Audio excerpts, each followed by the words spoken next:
Hello, everyone. Welcome back to TPF Books. And so we continue with our video on the words that might seem difficult. In the same story, A Silent Song. But before we go into the words, there's something here. Since the story is about a beggar, Mbane, who is a beggar, there's something I saw today. I read an article on the India Today, an India Today article. So that's their website, India Today.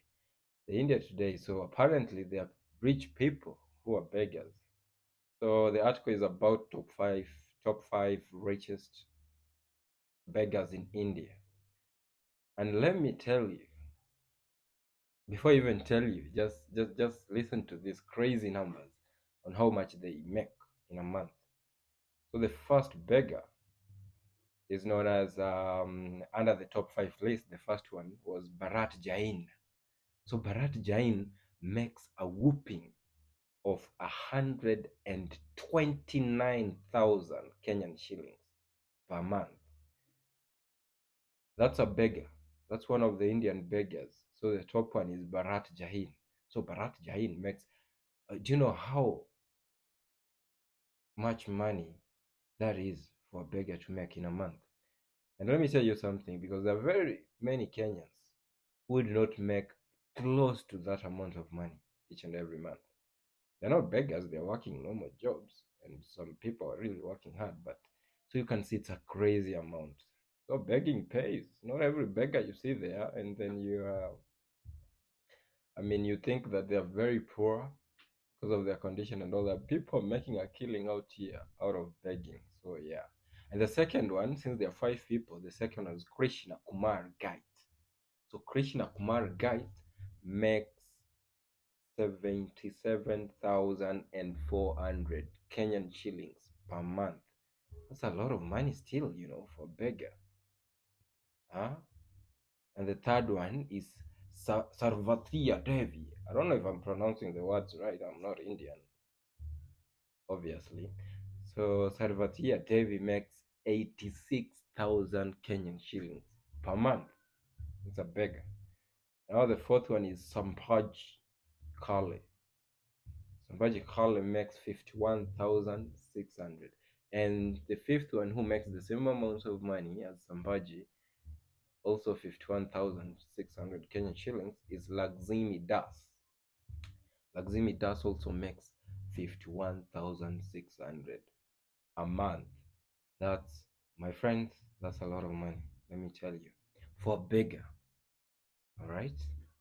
A lot is relative when it comes to money. But for a beggar, just begging, imagine you make more than 50,000 Kenyan shillings in a month. And what you might find funny is that very many people, most people who give those beggars money, barely hit that mark of 50,000 and above in their monthly earnings or salary or in their businesses, because also a lot of businesses in Kenya do not make that much money. Yeah, a lot of businesses are struggling. Actually, at the very moment that I'm talking to you, the situation in Kenya, the economy, it's bleeding. Yeah, we are in, can't say very bad, but it's bad because the inflation has already gone up. The dollar against Kenyan shillings also is crazy figures. Yeah, so it's a struggle out here for businesses, and also people make it, because definitely even if you make a lot of money right now, the commodities are expensive because of the inflation. I believe you all understand what inflation means, and if you do not know, I'll do another video on inflation. Let me write that down before I forget. So yesterday I said, oh yeah, so it's not yesterday, just today. In the other video, the previous video, I said I'm gonna talk about anxiety, and then today I've said I'll look into inflation. So I was writing those down so that I cannot forget the topics. Maybe it might not be in this channel, the other one, but yeah, I'll talk about those. Anyways, let's go into the words. What has brought us here? So I wanted you to know there are beggars who are making a killing out here. As you can see, people are making more than 50,000 shillings in a month. That's Kenyan shillings, not Tanzanian shillings or Ugandan shillings. All right? Yeah. So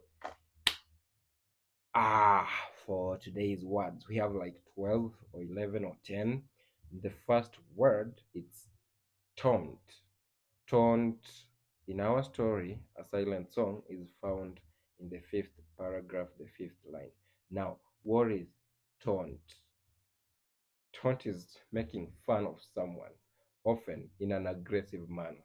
All right, that's the meaning. And the other word, I'm not gonna look at the examples because you can go to the line and the paragraph because I'm already mentioning them and have a look at them. See how the authors constructed the sentence around that name. Okay, and the other name is pimps. A pimp, like a pimp. Do you know what a pimp means? A pimp is someone who solicits customers for prostitution and acts as a manager for that group of prostitutes. Now, the one I used to know is the second meaning that I'm going to tell you. I knew a pimp as a man who can easily attract women, and it's also one of the meanings of being a pimp. And the other word is a whore. Oh, sorry. The pimp, you can find it in the fifth paragraph, eighth line. All right. And a whore, we have a whore. What is a whore? I'm sure you've come across this. A whore is a person who offers sexual services for payment. So you have to pay them for them to offer you sex. All right. So that's a whore. And the next word is wow. And what is wow? Wow is found in the 10th paragraph, the third line. Now, whirl is to spin or turn rapidly. All right. You can go see an example in the story. Our story, a silent song. Remember, I'm saying I'm keeping on reminding you. And take note of the paragraphs and the lines so that you can go direct and straight into it and see how the authors use that word wow. The other one is triumph. And what is this? Triumph is a conclusive success after a certain effort. It's a victory. Um, and that is found in the 10th paragraph, the fifth line. All right. And then we go straight into the other word, which is gulf. And now, what is gulf? Oh, before I tell you the meaning, gulf is found in the 10th paragraph as well, but in the 8th line. Now, gulf, one of the meanings is that which swallows. Okay. And the other meaning, it's a hollow place in the earth. Now, I'm going to do my research on why we call the Middle Eastern countries the Gulf countries.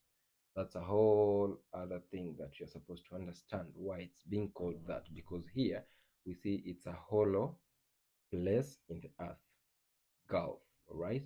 Now, the other word, it's deluge, deluge, okay? Now, what is deluge? An overwhelming amount of something. That is the meaning of deluge. Okay, yeah, an overwhelming amount of something. Now, and deluge is found in the same line as gulf and the same paragraph, which is the 10th paragraph, the 8th line.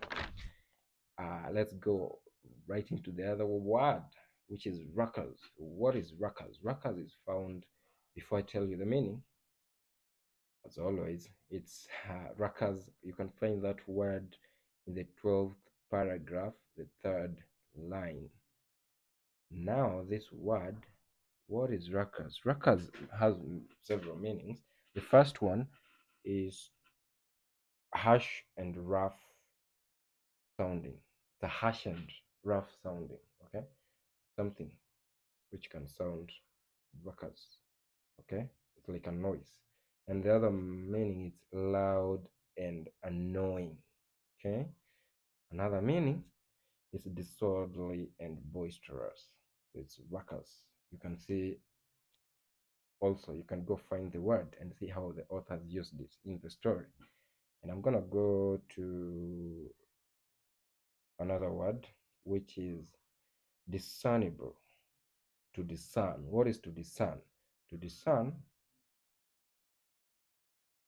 is to detect, okay, with the senses, detecting something with the senses, especially the eyes. Yeah. So, uh, and then another meaning can be to recognize, to perceive, or to comprehend. Okay, so that is the meaning of discern. There is this other one that very many people know the meaning to, which is incarcerated. And what does that incarcerate mean? That is to lock away or to imprison. When someone is imprisoned, we say they are incarcerated. Incarcerate is incarcerated rather is found in the 12th paragraph, the 13th line. And that takes me to the last word, which is jacked. What does jack mean? Jack, I mean, it has several meanings. The first one, according to, I think, which relates to the story, is a sudden, often uncontrolled movement. Jerked, was jerked forward, all right? And another one is a quick shake. All right? It has a nasty meaning also, which I'm not going to tell you guys. And also, there's this other one when you tell someone you're a jerk, you're such a jerk, meaning that you are a dull, stupid person. Like you can say, Waithera is a jerk. But no, most often it's used to men. So sorry, Waithera, not you. Let's say who? What can we say? Otieno is a jerk. Don't be such a jerk, Otieno. And sorry, Otieno, if you're watching, I'm not. I don't mean that you're a jerk. I'm just using it your name as an example. Yeah, so those are the words that I wanted to talk to you about today, and it's been a good one. Have a lovely time. See you on the next one. Take care.